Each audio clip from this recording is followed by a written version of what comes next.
जो भी मैंने सोचा मेरे सामने जो है आदरणीय गुरुजी खड़े हैं, मैंने उनकी बात हमेशा ध्यान रखी कि पढ़ने से किसी का सिलेक्शन नहीं हुआ है, सिलेक्शन होता है जुनून से। नमस्कार दोस्तों, आरपीएससी द्वारा आयोजित पॉलीटेक 2020 के इंटरव्यू 1 अप्रैल को हुए और साथ 1 अप्रैल को ही शाम को उन्होंने रिजल्ट निकाल दिया। 17 स्टूडेंटों को उन्हें शॉर्ट लिस्टेड किया, तो पोलिंग की थी और उसमें से केवल 5 स्टूडेंटों को उन्हें सिलेक्ट किया और 3 प्रोविजनली क्या किए हैं, वेटिंग लिस्ट में निकाले। ठीक है, उनमें से एक नाम आता है हंसराज ओसवाल का, जिसकी रैंक 4th आई। आज इस वीडियो में आप उनके इंटरव्यू के, केवल इंटरव्यू के एक्सपीरियंस आपको देखने को मिलेंगे। इंटरव्यू के एक्सपीरियंस आपको देखने को मिलेंगे। वीडियो को पूरा देखना, क्योंकि आने वाले कोले लेक्चरशिप के इंटरव्यू के लिए, ये वीडियो बहुत ही इंपॉर्टेंट होने वाला है।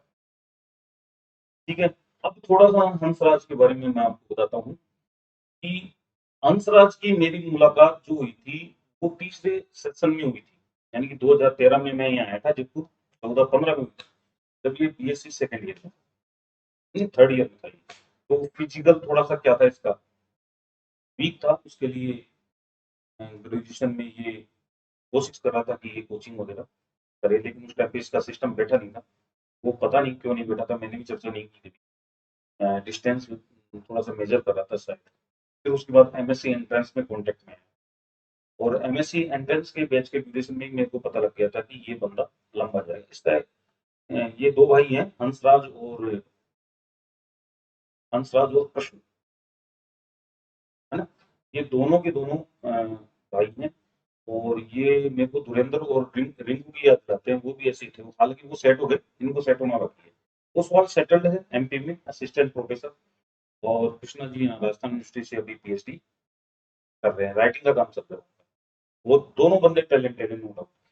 हाँ, इस पॉलीटेक में दोनों का आया था इंटरव्यू कॉलिंग, लेकिन कृष्णा जी का अनफॉर्चुनेटली नहीं हुआ। लेकिन कोई बात नहीं, इनके सामने एक और अभी ऑप्शन है जो कोले इलेक्ट्रिसिटी का है। डेफिनेट रूप से दोनों भाइयों का इस कोले इलेक्ट्रिसिटी की जो वैकेंसी है, इसमें श्योर सिलेक्शन होगा। मतलब जो इंटरव्यू होगा इसमें श्योर सिलेक्शन होगा, क्योंकि इनके मार्क्स भी बढ़िया हैं और दोनों ने इंटरव्यू फेस कर लिया, तो उनको आइडिया लग गया कि आरपीएससी के किस हिसाब से इंटरव्यू होते हैं, किस हिसाब से प्रिपरेशन करनी पड़ती है, वहां पे किस हिसाब से आपको बोलना पड़ता है, सब कुछ बढ़िया तरीके से। ठीक है भैया, राजस्थान यूनिवर्सिटी में इनका सिलेक्शन हुआ दोनों भाइयों का। वहां से एमएससी की इन्होंने, नेट जेआरएफ की तैयारी की, नेट भी हुई, जेआरएफ भी हुई, सब कुछ हुआ। ओसवाल सर का एमपी में हो गया, वो वहां चले गए असिस्टेंट प्रोफेसर के लिए। हंसराज जी का और कृष्णा जी यहाँ पीएचडी में लग गए।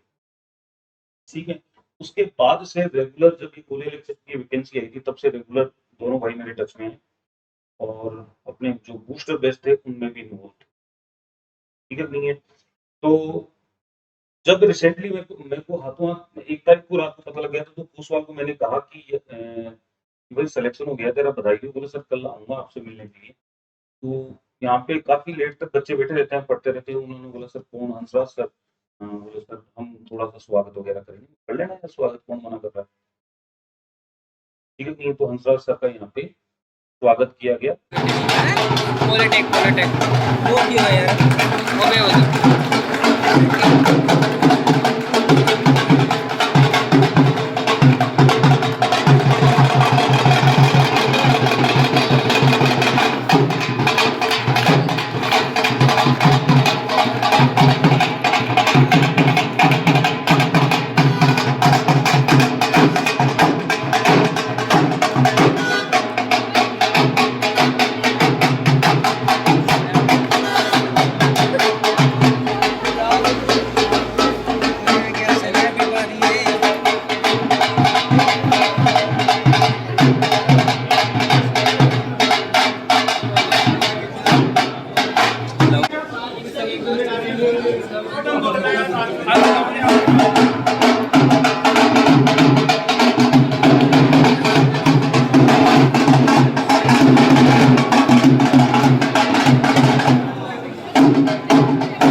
ठीक है, 11 साढ़े 11 बजे पहुंच गए थे, 6-7 घंटे यहाँ पे बात की। फिर मैंने कहा कि भाई आप अपने जो इंटरव्यू के जो क्या बोलते हैं अपने इंटरव्यू के एक्सपीरियंस बोल दो, इंटरव्यू में क्या क्या चीज हुई, क्या क्या बच्चा गलती करता है, कहाँ पकड़ते हैं, क्योंकि सेलेक्ट हो गया ना बंदा, इसके ऊपर आप एक बच्चों को आप क्या क्या दो, शॉर्ट मैसेज दो, ताकि उन बच्चों को आपसे प्रेरणा मिले। और कॉलेज लेक्चरशिप में आप तो जा रही ठीक है नहीं है, वहां पे भी मिलेंगे, कैसे क्या रहता है सारा व्यू आपको बताना। तो एक छोटा सा इंटरव्यू है, देख लीजिए। ठीक है, आज हमारे साथ हैं हंसराज ओसवाल सर, और अभी जो पॉलीटेक के इंटरव्यू हुए थे, कल ये इंटरव्यू दे के आए हैं और कल शाम को ही रिजल्ट आया है। और उस इंटरव्यू में इन्होंने 4th रैंक अचीव की है। तो ये हमें आज यहाँ पे केवल गाइडलाइन देने आए हैं कि भाई आप इंटरव्यू में क्या बेस्ट कर सकते हैं, किस हिसाब से इंटरव्यू हुआ, क्या क्या क्वेश्चंस पूछे गए, और किस हिसाब से आपको इंटरव्यू की तैयारी करनी है। अभी बात में तो हंसराज जी बताइए कि आप के पास ये नोटिफिकेशन कब आया था? सबसे पहले तो सर आपका बहुत बहुत धन्यवाद कि आपने मुझे अपने स्टूडियो में इनवाइट किया। 23 मार्च को नोटिफिकेशन आया था कि जो पॉलीटेक केमिस्ट्री का इंटरव्यू है वो 1 अप्रैल 2022 को कंडक्ट किया जाएगा। इसका मतलब ये हो गया कि आप 8 दिन के डिफरेंस पे ही दे दिए ये, है यस ना? सर, ये 8 दिन का डिफरेंस रहा था। और 1 अप्रैल को 2 बोर्ड थे, इसके इंटरव्यू कंडक्ट हुआ है, एक मॉर्निंग बोर्ड, एक इवनिंग बोर्ड, है ना? एक तो मॉर्निंग बोर्ड था, एक इवनिंग बोर्ड था, 2 बोर्ड कंडक्ट हुए हैं और 10 स्टूडेंट इन्होंने मॉर्निंग में बुलाए थे और रिमेनिंग 7 7 स्टूडेंट थे, 17 स्टूडेंट थे टोटल। उनमें से 5 सेलेक्ट हुए हैं और 3 रिजर्व रखे गए रिजर्व हैं, रखे हुए जिसमें हैं। से एक अनरिजर्व कैटेगरी से रिजर्व है, एक अनरिजर्व महिला से रिजर्व है और एक ओबीसी से रिजर्व है। बिल्कुल ठीक है। तो वहां पे गए तो सबसे पहले कब गए थे आप? मॉर्निंग में चले गए थे? नहीं sir, same day? Same day नहीं, जैसे हमारा मॉर्निंग में इंटरव्यू है तो हम कोशिश करनी चाहिए हमको कि हम एक दिन पहले पहुंच जाएं वहाँ पे, ताकि सुबह कोई हड़बड़ी ना हो। अपन एक दिन पहले पहुंच जाएं, आराम से रात में रुक जाएं, रुकने की व्यवस्था मिल जाती है वहाँ पे अजमेर में, ऐसी दिक्कत नहीं है, कंफर्टेबल है। और मॉर्निंग में हम टाइम से कैसे पहुंच जाएं और कंफर्टेबल रहें, क्योंकि सुबह हम यदि ये निकल रहे हैं तो हमको एक तो थोड़ी भागा दौड़ी ज़्यादा रहती है कि टाइम पे पहुंचेंगे नहीं पहुंचेंगे, कोई भी अप्रिय घटना घट जाए, उससे बचने के लिए हमको एक दिन पहले पहुंचना ज़्यादा अच्छा है मेरे से। अच्छा, एक दिन पहले गए थे आप। तो वहां पे पीएससी कितनी बजे पहुंचे आप? हम पीएससी 9 बजे पहुंचे, 9 बजे उन्होंने हमको बुलाया था तो हम 9 बजे एक्यूरेट 9 बजे पहुंच गए। Yes. तो फिर 9 बजे के बाद क्या हुआ वहां पे? 9 बजे के बाद थोड़ी देर हम बाहर खड़े रहे, उसके बाद जिनका भी इंटरव्यू था उनको सबको अंदर बुला लिया गया, उनको चेयर्स में बिठा दिया और उनके जो डॉक्यूमेंट्स थे वो सबके वेरीफाई किए गए। इस प्रोसेस में लगभग 1 से 1.5 घंटा लग जाता है, ऑलमोस्ट 1 घंटा लगता है। 9 से 10 बजे तक हमको वहीं बिठाया गया। उसके बाद जब सबके डॉक्यूमेंट्स वेरीफाई हो गए तो वहाँ से सबको उठा के, और जो पीएससी का मुख्य बिल्डिंग है साक्षात्कार भवन, उसके अंदर सबको ले जाके और लाइब्रेरी में कंफर्टेबल चेयर्स में बिठा दिया। मैंने बताया था ना, लाइब्रेरी में ले जाके और वहां पे बिठा देते हैं। तो आपका शुरुआत में था कि लास्ट में था? मेरा सर 8 नंबर पे था। 8 नंबर पे। लगभग 2 घंटे का वेट करना पड़ा होगा। यस अरे यार, बहुत लंबा वेट करना पड़ा ये तो, है? सर। तो 2 घंटे के वेट में परेशान नहीं हुई क्या वहां पे? सर देखो, परेशानी तो यूं है कि खुद को मोटिवेट रखना पड़ता है वहाँ पे, क्योंकि हम 2 जरूरी है। घंटे यदि बाहर बैठे हैं, अंदर से लोग आ रहे हैं इंटरव्यू दे के बाहर जा रहे हैं, कुछ लोग नेगेटिवली भी बाहर निकल रहे हैं, कुछ लोग पॉजिटिवली भी बाहर निकल रहे हैं। उस माहौल में खुद को मोटिवेट रखना एक सबसे इम्पोर्टेंट टास्क है। तो मैंने अपने आप को मोटिवेट रखा, मैंने सही सोचा, जो भी मैंने सोचा। मेरे सामने जो है आदरणीय गुरुजी खड़े हैं, मैंने उनकी बात हमेशा ध्यान रखी कि पढ़ने से किसी का सिलेक्शन नहीं हुआ है, सिलेक्शन होता है जुनून से। अपने आप मैं ये सोचता रहा कि मैं कंफर्टेबल हूँ और मैं सिलेक्शन लेके जाऊँगा। देखो, बिल्कुल हंसराज जी ने बिल्कुल सही बात कही है कि वहां पे 2 घंटे, आप 3 घंटे वहां पे रहोगे और वहां पे 3 घंटे बाद अगर नंबर आता है आपका, तो आपको बहुत लंबे समय तक पॉजिटिव रहने की जरूरत है। और पॉजिटिव रहने के लिए किसी ना किसी आइडियल पर्सन का आपके मन में थोड़ा सा विचार आना चाहिए कि हाँ, ये व्यक्ति है, इसने इतना हार्ड वर्क किया है, उसको देखो, अपने आप पॉजिटिव रहोगे आप। ठीक है। तो मैंने और भी स्टूडेंटों से बात की थी, आपने वहाँ बिस्किट वगैरह खिलाए? Yes sir. अब वो 1 बजे हमारा नंबर आ रहा है तो ऑब्वियस ही बात है कि भूख तो सबको लगेगी है। बाकी सब लोग बैठे थे तो मैंने सोचा कि सभी भूखे बैठे तो हैं तो मैंने नाश्ता वास्ता नहीं करके गए थे क्या वहाँ पे? नाश्ता सुबह करके गए थे, लेकिन 8 साढ़े 8 बजे नाश्ता करके निकल रहे हैं, फिर 1 बजे अपना नंबर आ रहा है तो बीच में 4 5 घंटों का जो ड्यूरेशन आ गया उसमें हम्म। भूख तो सबको लगती है। सब टाइम से खाना खाते हैं तो मैंने वहां से जो है किसी पियोन को भेज के सबके लिए सबके लिए हम सब सबने ने वहाँ पे बिस्किट खाए, मजे हाँ, हम किए। सब ने अच्छा, मिल बांट के खा लिए। तो आपका जब इंटरव्यू आया तब कितने बज रहे थे वहाँ पे मेरा इंटरव्यू का नंबर? इंटरव्यू ऑलमोस्ट 1 बजे स्टार्ट हुआ था। अच्छा, 1 बजे और स्टार्ट हुआ था। तो मेंबर पता था कि मेंबर कौन कौन थे, जानते हो नहीं उनको? वैसे नहीं, मेंबर को नाम तो मुझे जानते होंगे ना? मेंबर वैसे अब 7 मेंबर हैं तो उन्होंने मास्क पहन रखा था, अच्छा, पहचान में नहीं लेकिन आए वो। और पैनल में कौन कौन थे?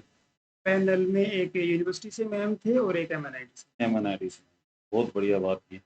तो सबसे पहले वहाँ पे कमरे में एंटर हुए, उसके बाद क्या हुआ, थोड़ा सा डिटेल में आप बताइए जैसे स्टूडेंटों को। ही 7 नंबर का इंटरव्यू हुआ तो अंदर से बेल बजती है, पियोन है वो गेट खोलता है, जो बोर्ड रूम है उसका। उसके बाद वो बाहर आता है, फिर वो बोलता है कि नेक्स्ट कैंडिडेट अंदर जाओ। तो मैं जैसे ही अंदर एंटर हुआ तो आगे जो है एक बोर्ड बैठा हुआ था, तो 3 कैंडिडेट बैठे हुए थे, बीच में पीएससी के जो मेंबर थे वो बैठे हुए थे और बगल में दोनों जो सब्जेक्ट एक्सपर्ट थे वो बैठे हुए थे। तो मैंने थोड़ा अंदर होते ही एक बार जैसे ही उनका अटेंशन मेरी तरफ हुआ तो मैंने बोला कि मैं कम इन सर, कम इन। तो मैंने तीनों को विश किया कि good afternoon sir, good afternoon ma'am, good afternoon ma'am. और मैं उन्होंने मेरे को थोड़ी देर के लिए ऑब्जर्व करने के लिए, या फिर वो किसी काम में बिजी होंगे, मेरे को ये नहीं बोला कि आप बैठ जाइए। तो मैं जाके खड़ा हो गया, बैठा नहीं। फिर उन्होंने मेरी तरफ देखा कि आप बैठ जाइए प्लीज़, और मैं चेयर पे बैठ गया। उसके बाद जो पीएससी मेंबर हैं वो सबसे पहले हमसे जो इंट्रोडक्शन है या इंटरेक्शन है वो स्टार्ट करते हैं। वो मेरे से पूछा कि आपने अपना ग्रेजुएशन कहाँ से किया। तो मैंने शेयर किया कि सर मैंने अपना ग्रेजुएशन यूनिवर्सिटी महाराजा कॉलेज जयपुर से 2015 में किया है। फिर उन्होंने पूछा कि पोस्ट ग्रेजुएशन कहाँ से किया। तो मैंने बताया कि सर मैंने अपना post graduation department of chemistry university of Rajasthan से 2017 में किया है। तो उनके पास अपना एक डिटेल्ड एप्लीकेशन फॉर्म रहता है 1 पेज का, इसमें अपना 10th 12th बीएससी एमएससी और अपना जो भी प्रोफाइल है वो उनके पास वो रहता है। अपन भर के देते हैं जो पहले? नहीं, जो हम भर के देते हैं वो नहीं रहता है, क्योंकि उसमें तो हमारा नाम रहता है। शॉर्ट में रहता है वो, एक बिल्कुल। एक वो 1 पेज का रहता है जो प्रिंटेड रहता है, पहले भरवाया जाता था, लेकिन अभी ये नया एक्सपीरियंस है कि वो पहले से भरा हुआ है। केवल उसमें हमारे सिग्नेचर ले लेते हैं और उसमें पीछे अपना 10th लिखा हुआ है, 12th लिखा हुआ है, यूजी लिखा हुआ है, पीजी लिखा हुआ है। 4 चीजें तो लिखी हुई हैं, बाकी चीजें जब हम डॉक्यूमेंट वेरीफाई करवाते हैं तो उस टाइम वो लोग मांग लेते हैं। जैसे मैं असिस्टेंट प्रोफेसर के रूप में काम कर रहा था मंदसौर में, मैंने अपना अनापत्ति प्रमाण पत्र और जो एक्सपीरियंस सर्टिफिकेट है वो उनको दे दिया। तो उन्होंने उस चीज़ की उसमें एंट्री कर दी, असिस्टेंट प्रोफेसर मध्य प्रदेश। मैं समझ गया। तो उन्होंने पूछा कि आप अभी जो है गवर्नमेंट जॉब में हैं, सेम आपका ग्रेड पे है, तो फिर राजस्थान में आना क्यों चाहते हैं। तो वो मेरे लिए एक गुड क्वेश्चन था। तो मैंने उनको बोला कि सर मैं राजस्थानी कल्चर में पला बड़ा हूँ और मेरी ये भावना है कि मैं राजस्थान में रह के अपनी सेवाएं देना चाहता हूँ। जब तक मुझे इसका मौका नहीं मिलेगा मैं तब तक निरंतर प्रयास करता रहूँ। सही। इसके बाद जो सब्जेक्ट एक्सपर्ट हैं उन्होंने अपने जो एक दो और क्वेश्चन जो उनको जनरल पूछने होते हैं वो पूछ के और सब्जेक्ट एक्सपर्ट को मेरे को हैंड ओवर कर दिया। Give me please। तो पढ़ाने के लिए कब बोला गया? पहले सब्जेक्ट एक्सपर्ट ने क्वेश्चंस पूछे या डायरेक्ट आपको ये कहा कि बोर्ड पे आप ये नहीं, समझिए? पहले सर सब्जेक्ट एक्सपर्ट ने मेरे से पूछा कि अभी आप एज एन असिस्टेंट प्रोफेसर काम कर रहे हैं तो एमएससी में क्या पढ़ा रहे हैं। तो मैंने बता दिया कि मैं ऑर्गेनिक केमिस्ट्री और स्पेक्ट्रोस्कोपी पढ़ाता हूँ। फिर उन्होंने पूछा कि आप बीएससी में क्या पढ़ा रहे हैं। तो मैंने बता दिया कि मैम बीएससी में मैं इनऑर्गेनिक ऑर्गेनिक और फिजिकल तीनों पढ़ाता हूँ।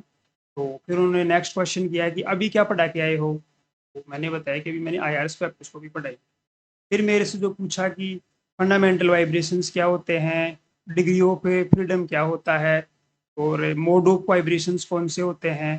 तो पहले मैं चेयर पे पूछ रहे थे, चेयर पे एक्सप्लेन कर रहा था।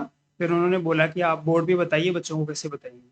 फिर जो है ऑलमोस्ट 8 से 9 मिनट तक मेरे से उन्होंने बोर्ड पे पढ़वाया, जिसमें पूरी जो IR स्पेक्ट्रोस्कोपी है वो पूरी उन्होंने पूछ ली ऑलमोस्ट 8 मिनट में ही। स्पेक्ट्रा ड्रॉ करवाया मेरे से एसीटोन का, उसकी एक्सपेरिमेंटल पीक्स, थ्योरेटिकल पीक्स, इनके बारे में बात की। फिंगरप्रिंट रीजन कौन सा होता है, RIR रीजन कौन सा होता है, RIR रीजन में कौन से ट्रांजिशंस आते हैं, इन सब के बारे में बात की कि उन्होंने जो है वो ये चेक करने के लिए कि बोर्ड को मिटाते हैं, नहीं मिटाते हैं, कैसे इनका एक्सप्रेशन रहता है वापस आने में। तो मेरे को बोला कि आप आ जाइए। मैंने अच्छे से बोर्ड को साफ किया, वापस चेयर पे कंफर्टेबली बैठ गए। फिर उन्होंने कुछ और क्वेश्चन किए मेरे से भी, फोटोकेमिकल स्मोक क्या होता है, 2 टाइप कौन से हैं, मैकेनिज्म क्या है इसका कि कैसे ये हार्मफुल है, हम जो पराली जला रहे हैं उससे कौन सा पोल्यूशन होता है, इस टाइप के कुछ क्वेश्चन करके। और मैं बिल्कुल सहज महसूस कर रहा था वहाँ पे, ऐसे कोई प्रॉब्लम नहीं थी, बिल्कुल बेसिक पूछते हैं केमिस्ट्री का, लेकिन हम बिल्कुल यदि कंफर्टेबल हैं तो इन्जॉय होता है वहाँ पे।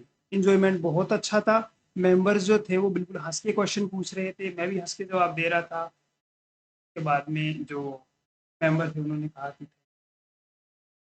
तो मैंने खड़ा हुआ अपनी चेयर से, मैंने सबको थैंक्स बोला, तो फिर मैं भाई ये पॉलीटेक के अभी इंटरव्यू कंप्लीट हुए हैं, अब आपको क्या लगता है भाई कॉलेज लेक्चरशिप के इंटरव्यू कितने दिन में हो जाना चाहिए?